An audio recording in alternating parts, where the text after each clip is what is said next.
Nagpapatuloy ang proyektong lingap sa mamamayan, hindi lamang sa mga isla, kundi maging sa mga coastal barangay sa lalawigan ng Capiz. Samahan natin ang mga kaanib sa Iglesia ni Cristo sa kanilang paglalakbay patungo sa Barangay Quiajo sa bayan ng President Roxas. Narito po ang aming report.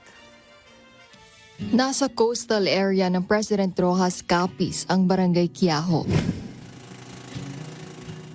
Dito ay naninirahan ng halos 1,000 mga residente.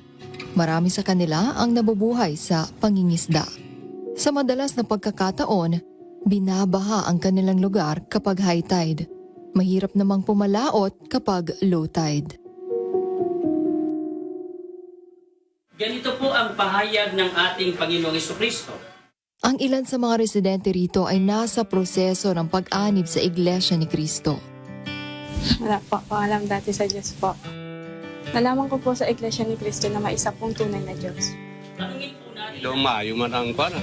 Ako na pamatian blaw. Kaging pa kami ni Paro. Liber pastor. Himo sa mga kakuan iglesia na maayo man. Sa kabila ng mahirap na kalagayan, patuloy ang kanilang pagsisikap na makadalo sa mga pagsamba na sinasampalatayanan nila nga nakalulugod sa Diyos. Kahit umuulan, kahit bumabagyo, para sumasambat doon sa gusaling simbahan. Balitaan po namin sa Iglesia ni Cristo na may tumutulong din po, sir. Ang lingap na isinasagawa ng Iglesia ni Cristo, consistent po tayo. Meron mang kalamidad o wala, isinasagawa po natin ng ganitong paglingap sa mga tao po sa iba't ibang bahagi po ng mundo. Lalo na nga po dito sa mga isla, dito po sa Visayas. Salamat po sa Iglesia ni Cristo sa pagtulong po sa amin. Naramdaman na po namin yung magmawala sakit ng Iglesia ni Cristo po. Sobrang saya po kasi may concern po. Malaking tulong na ito sa mga anak ko, sa pamilya namin ng mga pagkain na ito. Nagpapasalamat pa rin po ako sa mga maraming mga gamot na binigay. Bukod sa flashlight at iba pa. Ay, salamat na gani ko sini sa Ginoo kay daw mapawa na sining mata ko ron plus light to. Umulan lang gani gamay, brown out na. Ayon sa mga kaanib sa iglesia, ang pinakamahalaga na sinikap nila nga maibahagi sa ating mga kababayan ay ang mga aral ng Diyos na nakasulat sa Biblia.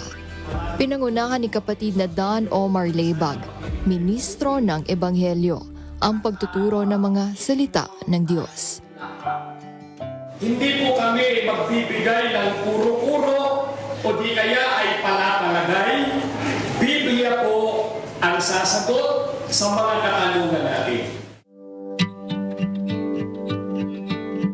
Bilang isa ka Iloy sa barangay, lubos kita ko nakapasalamat nga dako kay tungod nga akong gidya barangay sir ang napilian sa sini nga mga butang.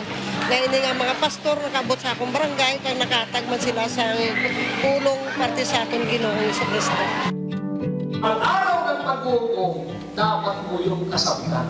Namo nabalaan nga ang kaluwasan ang natawag bala sir nga sa katapusan bala sir nga pag-abot ni Kristo.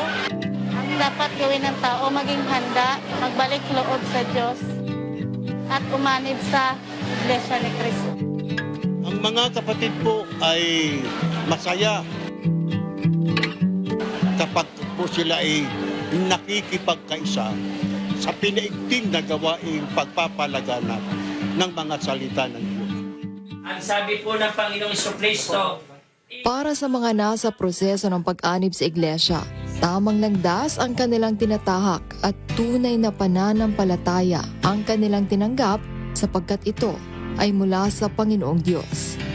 Nakahanda rin sila na tulungan ang kanilang kapwa at gabayan sa tamang paglilingkod sa Diyos. Kahit ano pong mangyari, di po namin pababayaan ang aming pagsamba. Isang gulang na kuya. Padayunon ko na kung paano yan. Ayun na akong pagkat. Samba si Diyos. Sumba na kuya. Diretso-diretso na. Para maligdas ako pag maluwas sa adlaw sa paghukom niya. Para sa Mata ng Agila, ako po si Emma Tiglao, matatag, matapang, matapat. Maraming salamat sa inyong pagsubaybay sa Mata ng Agila. Para malaman ang matatag, matapang at matapat na mga balita, i-follow lang at mag-subscribe sa @Net25 TV.